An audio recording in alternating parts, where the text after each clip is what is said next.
But I was in Nashville and borrowing money. I had a girlfriend at that time. I met this chick and we're living together. And there's a TV show called Dateline that was coming out. And keep in mind, by this point, there's been 50 newspaper articles on me. Everybody I know in Florida they've already spoken with the police and they've cooperated, so I'm done there. The, FBI, Secret Service, they're looking for me. And I wasn't that worried because I'd been in like Fortune magazine and, Bloomberg Business Week. They'd done a couple articles. So I wasn't worried. But when Dateline was going to come out, I was thinking, well, Dateline's going to be everywhere. And Dateline, the worst thing about Dateline is like you could be on Dateline. Let's say you're one night they do Dateline. You jump in your car and when it's playing, you're gone. You're just driving. And the next day you drive to, you stay in a motel for a couple of days, go to some resort, stay in a resort for a couple of days. And then a week later, you start somewhere fresh. You have a new ID. I always had fresh IDs, right? So you just start with, you got about $500,000 in cash and a new ID and you just start somewhere else. That's not hard to do. My problem was once I get to that place, that 6 months from now, they're going to re-air that Dateline. And in a year from now, they're going to re-air it again. And so I reestablished my life somewhere. And I've got 5 houses or 20 houses or a bunch of apartment complexes or whatever I'm doing. And one day, some guy who works at Starbucks, the barista at Starbucks is at home watching TV and he's like, hey, that guy comes into the Starbucks every day. He makes a phone call. I walk in the next day, boom, I get arrested. So you see what I'm saying? Like, it's like, Yeah. So I was concerned. So I decided I was going to go to Australia. Oh shit! Go out of the country, huh? Yeah. So I mean, and I'd been out of the country. Like I traveled a bunch on the passports and stuff, but I never really stayed anywhere, right? Like I stayed in the U.S. So I was like, I'm gonna just go to Australia and go to Australia, start over. Because at that time, Australia, if you showed up with like a couple $100,000 in a business plan, they'd allow you to stay there as a permanent resident alien. You were able to buy real estate.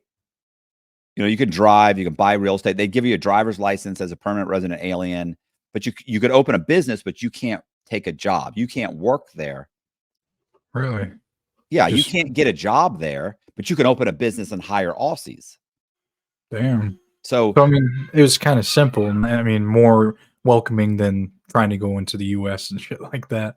Like becoming a citizen there, Well, they were trying to grow their population. The population in Australia at that time had kind of become stagnant.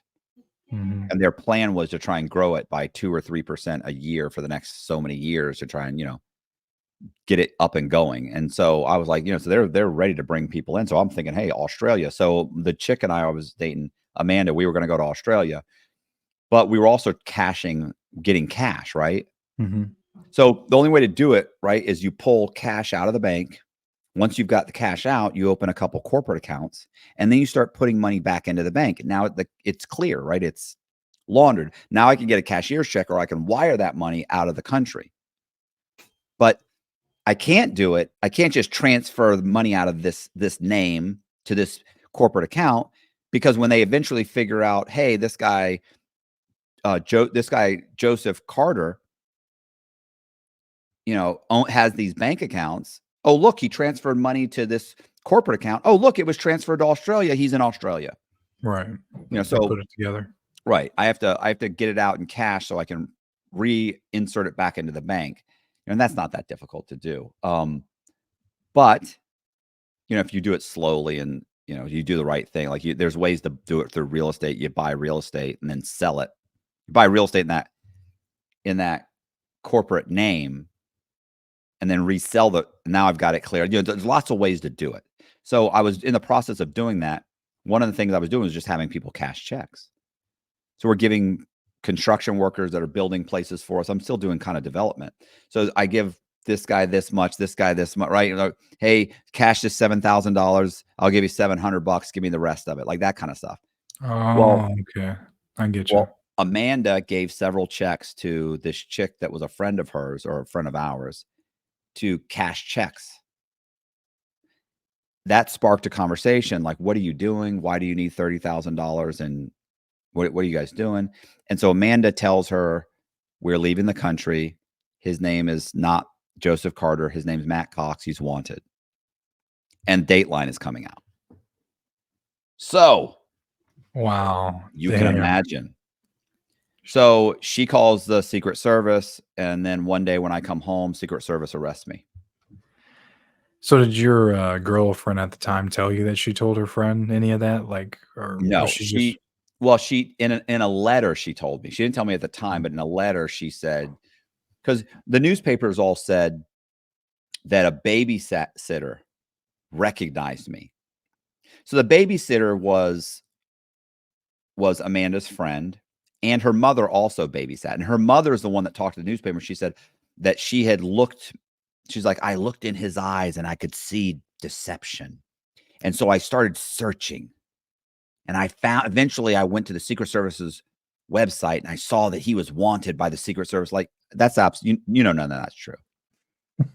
Like, that's the dumbest thing ever. So what really happened was later Amanda explained to me in a letter that she had told Trina and Trina had turned me in.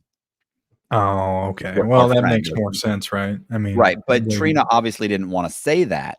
So she had her mother say, all I that turned him. I called. and Like, because she didn't want to tell Amanda, I turned your boyfriend in. You know? right, because they were somewhat friends or No, whatnot. they were very good friends. They were very, and keep in mind, she in her mind, she's still thinking we're friends. We're gonna be friends. They'll pick him up, and I'll be able to say I didn't know anything about it, and we'll still be friends. Not realizing, like, as soon as I go, like, Amanda's in trouble. Yeah, she was just as much involved, I suppose, too. She had her She's involvement, right? she was had some involvement, and the first thing Amanda does is pack up her bags, sell everything she's got, all the properties, because the properties are all in her name. Sell everything she could sell and move back to Florida. And she's done with Trina. Like, I'm done. Like, she already knows. Look, I told you. And a week later they arrest him. I know. Right. Oh no, my mom. Fuck you. I told you. You're the one that called.